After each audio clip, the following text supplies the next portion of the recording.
అంటే ఓకే, ఇదే విషయంపై మరొకసారి శ్రీహరి యాదవ్ గారి దగ్గర శ్రీహరి యాదవ్ గారు ప్రస్తుతం ఏదైతే మనం ఎంతో ఆవేదనతో చెప్తున్నారు మన తిరుమల యాదవ్ గారు, అంటే గతంలో ఏదైతే ఉన్నదో గుల్లకొర్మలకు సంబంధించింది ప్రభుత్వం ఒక చులకనగా వ్యవహరించింది గత ప్రభుత్వాలు. అంటే మన ఉమ్మడి రాష్ట్రం ఉన్న సమయంలోనే మనకున్న సంవత్సరం 13,000 ఎకరాలండి. ఇప్పుడు మన మామిడిపల్లి గొర్రెల పెంపక కేంద్రం అని ఇవాళ ఉన్న మన శంషాబాద్ సరిహద్దు ప్రాంతం అండి. ఈ విషయంపై నిర్లక్ష్య వైఖరికి గురి అవుతున్న గొర్రెల కాపర్లకు సంబంధించింది ఈ రోడ్డు కూడా ప్రభుత్వం ఒక్కసారిగా వారిపై ఎందుకు ఈ సమస్యలు పరిష్కరించడానికి వ్యవహరిస్తలేదు? గొర్రెల కాపర్లలో కూడా ఐక్యత లేదని భావిస్తున్నదా, లేకపోతే ఎట్టి పరిస్థితులలో కూడా ఈ బెల్ట్ ఏదైతే ఉన్నదో ఈ ఖచ్చితంగా మా బెల్ట్ కాబట్టి ఇందులో ఎంత వచ్చినా కూడా మళ్ళీ కాంగ్రెస్ వైపే వస్తుందని కాంగ్రెస్ ప్రభుత్వం భావిస్తున్నట్టుగా మీరు ఏమైనా వాళ్ళు ఇలా వ్యవహరిస్తున్నారని మీరు అనుకుంటున్నారా? మేమైతే ఇది నిర్లక్ష్యం అనుకోవట్లేదు, వివక్ష అనుకుంటున్నాం. వివక్షాపూరితంగా వ్యవహరిస్తున్నటువంటి వీళ్లకు ప్రజా చైతన్యం ద్వారా మాత్రమే బుద్ధి చెప్పగలుగుతాం అనుకుంటున్నాం. రెండవది, స్వయం గౌరవం అనేది ఇలా ఏ సామాజిక వర్గమైనా సరే అధికారంలో భాగస్వామ్యమైనప్పుడు మాత్రమే, అంటే చట్టాలు చేసే కాడ, చట్టాలు అమలు చేసే కాడ, ఈ చట్టాలు అమలవుతున్నాయో లేవో చూసే న్యాయశాఖ కాడ, జ్యుడిషియరీ కాడ, ఈ 3 శాఖలు కదా ఈ దేశంలోని మొత్తం ప్రజల సంపదని ప్రజలకు అందించే శాఖలు ఏవేమిటి? ఒకటి చట్టాలు చేసేది, ఒకటి చట్టాలు అమలు చేసేది, ఈ చట్టాలు అమలు సరిగ్గా నడుతున్నాయో లేదా పర్యవేక్షణ చేసే న్యాయశాఖ.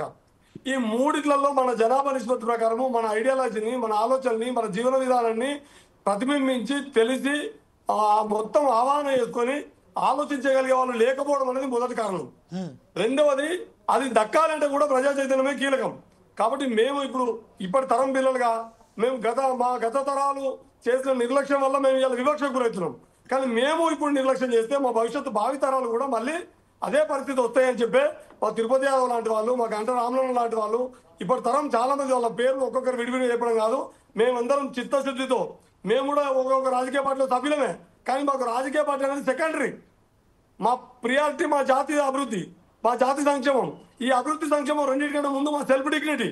స్వయం గౌరవం అంటే అర్థం కేవలం పేరులోనో ప్రకటించడంలోనో కాదు, మా జనాభా నిష్పత్తి ప్రకారము రాజకీయ రంగంలో, ఆర్థిక రంగంలో, అన్ని రంగాలలో, సకల సామాజిక రంగాలలో కూడా మా షేర్ రిప్రజెంటేషన్ దక్కించుకున్నప్పుడు మాత్రమే నిజమైనటువంటి అభివృద్ధి సంక్షేమం దక్కుతుంది.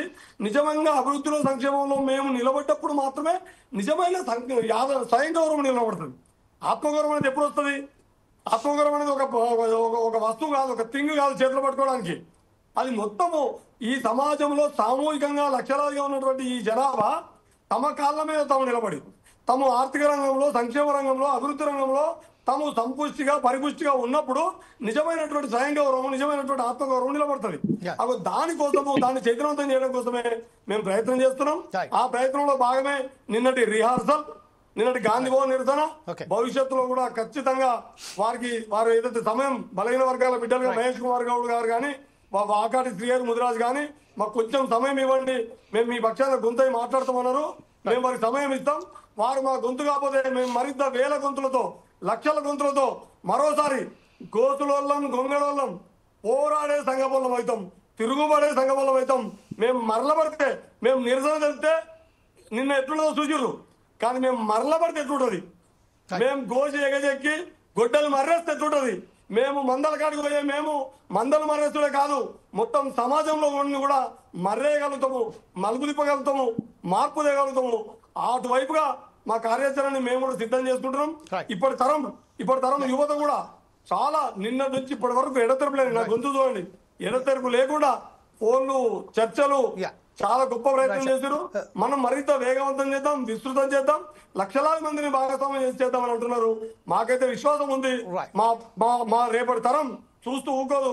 మా గతించిన తరంలో చిన్న చిన్న లోపాలు జరిగి ఉండొచ్చు కాక ఇప్పటి తరం మేము ఊరుకోము, రేపటి తరం అస్సలు ఊరుకోదు అని మేము మీకు ఈ సందర్భంగా ఈ చర్చ వేదిక ద్వారా నేను విజ్ఞప్తి చేస్తాను.